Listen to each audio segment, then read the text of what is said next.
1, 2, 3, 4, 5, 6, 7. 1, 2, 3, 4, 5, 6, 7, 8, 9. 1, 2, 3, 4, 5, 6, 7.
All right, good afternoon, everybody, and welcome to this edition of Broome Up Front. I'm your host, Preston Moore. With me today, I have Aaron Gluck and Cooper Parker. How are you doing today, boys? I'm pretty doing good. great. Yeah. Both of you doing well? All right, that's really good. They're here to talk about the hottest stories in sports. All right, let's get right into it. Tonight, we will see the Boston Celtics head to Milwaukee to take on the Bucks in a potential Eastern Conference Finals matchup. Guys, what do you think will be the biggest factor in tonight's matchup? I think the biggest factor, obviously, is Giannis and how well he rebounds after his concussion. I think if he can come back and play strong, then the Bucks will have a great chance of winning tonight. But if he doesn't play that well, I think the Celtics are going to pull this one out. I really think the key for the Celtics to go into Milwaukee and beat them is to keep Giannis from the board, because when he's at the board, he'll just take it in, and he usually makes it most of the time, and they have to stop him if they want to win tonight. Yeah, who do you think will win? I'm taking the Celtics. The Celtics are going to go to Milwaukee and beat them. Yeah. Aaron? I got to take the Bucks. I think Giannis is going to come back and have a strong game. Yeah, and what do you think of Giannis's MVP chances? I'm not too high on him as the MVP this season. I think LeBron James and Anthony Davis out west have a better shot at it. Mm-hmm. Cooper? I really think that there's a lot of other players that could be in the MVP chances because Giannis is a very young player. He's still developing into the league, but in a couple of years he'll be MVP, but I don't think he'll be good. Okay, and last night the Golden State Warriors took on Anthony Davis and the New Orleans Pelicans. The Pelicans put up a good fight but ended up losing 131 to 121. What did last night's game tell you about both teams? I was very happy that the Pelicans stayed with a potential lead with the Warriors because the Warriors are a really good team. They like to shoot the ball, they like to move it around from their top shooters, and I felt like the Pelicans fought really good. I think it tells us the Warriors just the same old Warriors they always are. They always come out strong, shooting threes, making all their shots. Curry, Durant, Thompson, they always come up and come to play. Yeah, what do you have to say about the surprise start for the Pelicans? I wouldn't really call it that much of a surprise start. They were in the playoffs last season, and I think they've got a lot of solid players like Drew Holiday on defense and Anthony Davis. So, What do you have to say about Davis's MVP chances? I think Davis' MVP chances are really high because he's a really good player. He likes to move a ball around, and he's just really good down low. Yep. And over to the NFL, tonight's Thursday night matchup is between the underperforming teams, the 1-6 Raiders and the 1-7 49ers. Who do you have taking this one? I have the 49ers taking this one because I really don't know what the Raiders want. I really don't know what the Raiders they don't know their offense right now because they've traded a lot of players that were key to them, but they haven't been producing. And I feel like the 49ers are going to win tonight. Yeah, Aaron? I think this game is up for grabs. Both teams, they're not doing so well this season. The Raiders, they traded away a lot of their top players this season. And the 49ers, they lost their star quarterback in Jimmy Garoppolo. So I think this one could be either team. And of course, we can't forget about the recently concluded MLB World Series. The Boston Red Sox defeated the LA Dodgers in just 5 games to bring the city its 9th title. Were you guys surprised by the outcome of the series? I wasn't really surprised. I think the Red Sox are the best team in the league, and they showed it with their record and beating the Yankees and the Astros in the playoffs.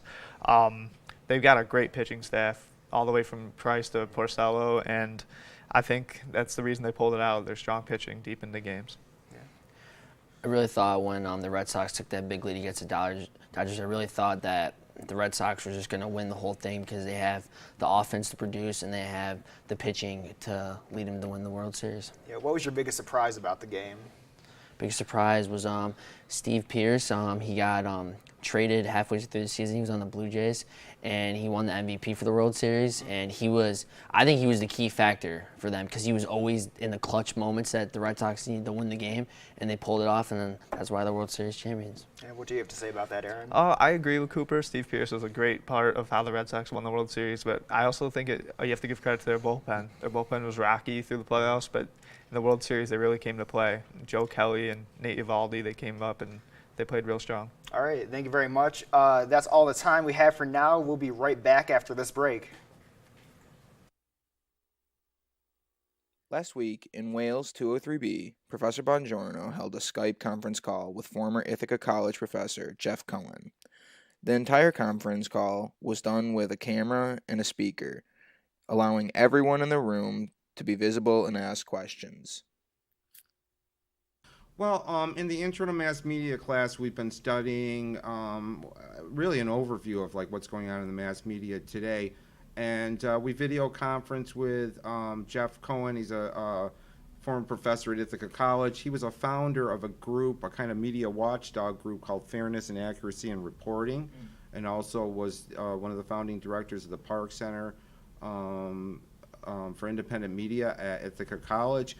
And we wanted to talk to him about things like media bias and media conglomeration and things that are going on in the country and in the world today. And he's a really great source of information. He's a great video conference, and we're in an era right now where we got the technology to video conference and Skype. So it's a great opportunity for students to really talk to experts in the field, which is awesome. Professor Bongiorno plans to do many more conference calls with people prevalent to this topic, so if you're interested, make sure to stay informed. Well, I think that as far as like students are concerned, that especially with young undergrads,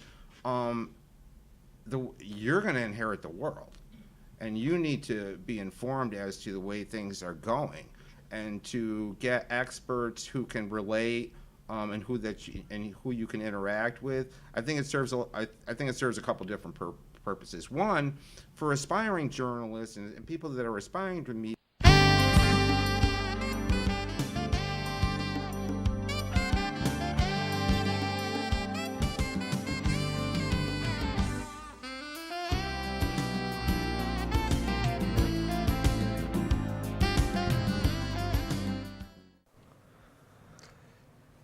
All right, welcome back. Aaron and Cooper are still with us. We're going to test their sports knowledge with a trivia game. Here's how it's going to work. I will ask each of them a question. Each question is worth 1 point, and whoever rings their bell first will be able to answer. If the person gets the question wrong, they will have the ability to, the other person will have the ability to steal. If they get the question right, they will get the point, and the other person will lose the point. So, are you all ready? Yep. I'm ready. All right. Who is the NBA's all-time leading scorer? Aaron. Kareem Abdul-Jabbar. You're right. Okay, next. Who is the NBA's all-time leader in assists? Cooper. John Stockton. Good job. Who is the NFL's all-time leader in rushing yards? Try again. Aaron. Emmitt Smith. You're right. What is the record for most points scored in an NBA game? Aaron. 100. Wilt Chamberlain. Wilt Chamberlain. Good job. Who holds the NFL record for the most career receiving touchdowns? Cooper. Jerry Rice. How many? 208. Good job. Who is the NFL all-time leader in passing touchdowns? Aaron. Peyton Manning. Good job. Who's the NBA all-time leader in rebounds? Aaron. Wilt Chamberlain. Good job. Who's the NHL's all-time leader in season points scored? Aaron. Wayne Gretzky. Wayne Gretzky. Good job. So thank you very much. Congratulations, Aaron. You have won the game. That's all the time we have for this edition of Broome Up Front. Thank you for watching, and tune in next time for another great episode.